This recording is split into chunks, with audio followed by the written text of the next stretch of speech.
Hi, this is assignment 2, basic electrical from our group. So our group members is Shamil, Douglas, Durawi and Akib.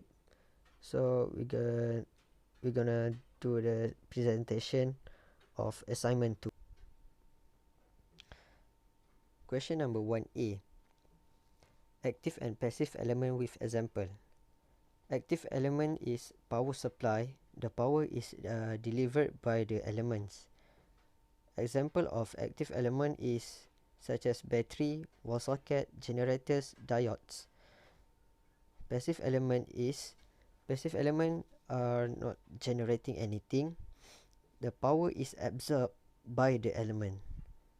Example for the passive element is such as a resistor, capacitor, bulb, and so on.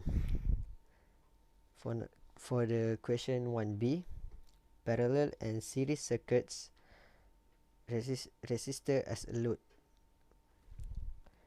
So the diagram shows a series circuit and the parallel circuit.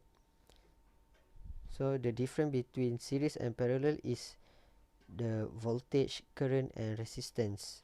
For series circuit, voltage source equal to V1 plus V2 plus V3, and for parallel, voltage source equal to V1 equal to V2 and equal to V3.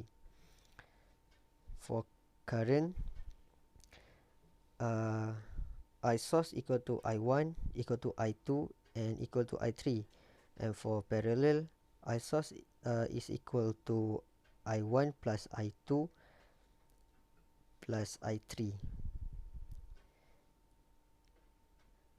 For the resistance in series circuit, the equivalent equal to R1 plus R2 plus R3, and for the parallel, 1 over the equivalent equal to 1 over R1 plus 1 over R2 and plus 1 over R3. Question number 1C, dependent and independent source. Independent source means the source which does not depend on any other quantity, voltage and current in the circuit, and the value does not change. Dependent source means the value depends upon the voltage or current uh, at some dependent source. Dependent source means source value depends on the voltage or current at some other part of the circuit. So as we can see, the example of independent voltage source and dependent voltage source, and the other one is the independent current source and dependent current source. For question number D, Ohm's law and current divider rule. Ohm's law is a formula used to calculate the relationship between voltage, current and resistance in an electrical circuit. The formula for Ohm's law is V equal to IR, which means V stands to voltage, I is current and R is resistance. For the current divider rule, the current divider rule determines the current across the parallel circuit. As we can see, we use the formula I1 equal to I source times R2 over R1 plus R2.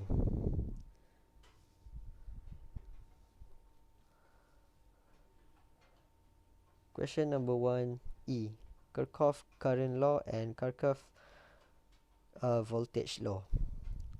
For Kirchhoff current law, the KCL means the algebraic sum of currents at any node is 0. So based on the example, KCL at node A, equal to negative I plus I2 plus I3 equal to 0. And for the Kirchhoff voltage law KVL, the algebraic sum of all the voltage drops around any closed path in circuit is 0.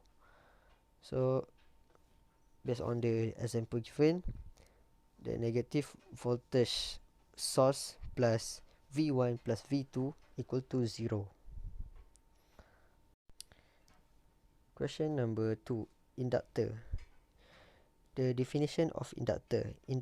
Inductor is a passive two-terminal electrical component that stores energy in a magnetic field when electric current flows through it. Question number B. What are the methods to increase its inductance value? Increase the coil will increase the magnetic flux. Increase the coil diameter. C. What are the application of inductor? They are used to block AC while allowing DC to pass. Inductors designed for this purpose are called chokes. They are also used in electronic filters to separate signals of different frequencies and in combination with capacitors to make tuned circuits, and also used to tune radio and TV receivers. Question number 3. Capacitor. The definition of capacitor is a device that stores electrical energy in an electric field. It is a passive electronic component with two terminals. What are the question number B. What are the methods to increase its capacitance? Increase the effective area of electrode overlapping the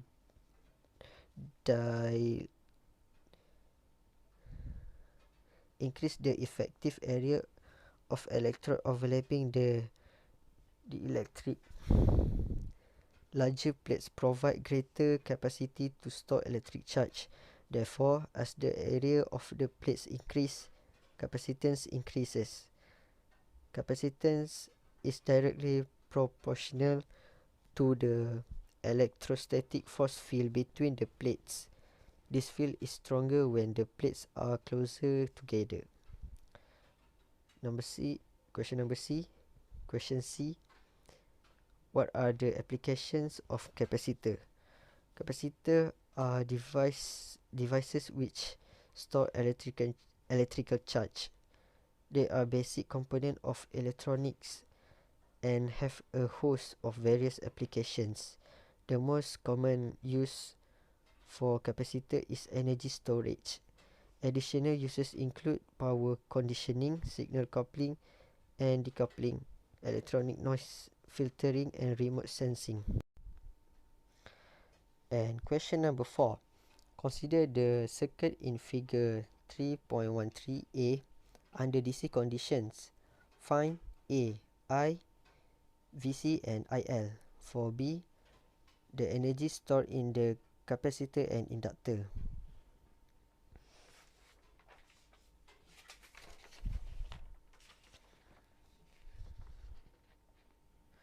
For A, find I and IL.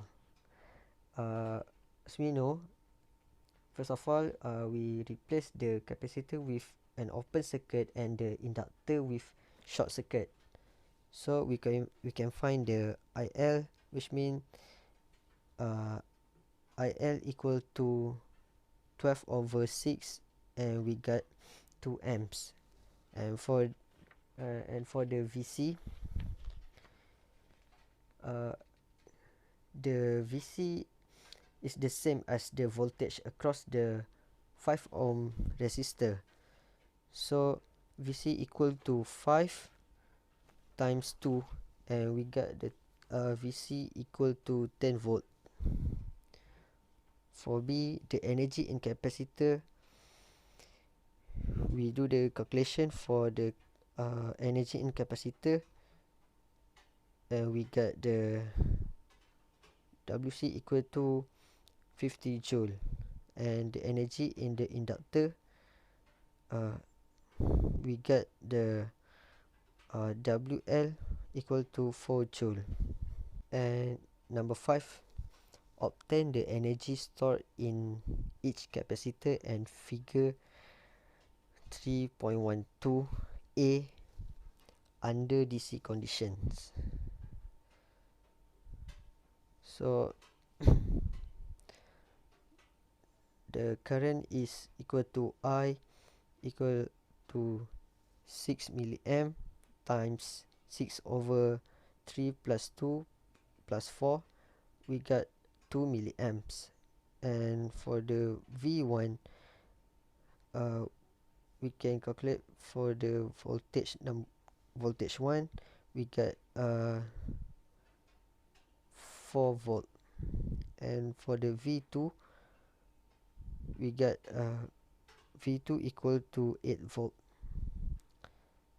And for the energy stored in each capacitor, for W1 we got 16 millijoule, and in W2 we got 128 millijoule.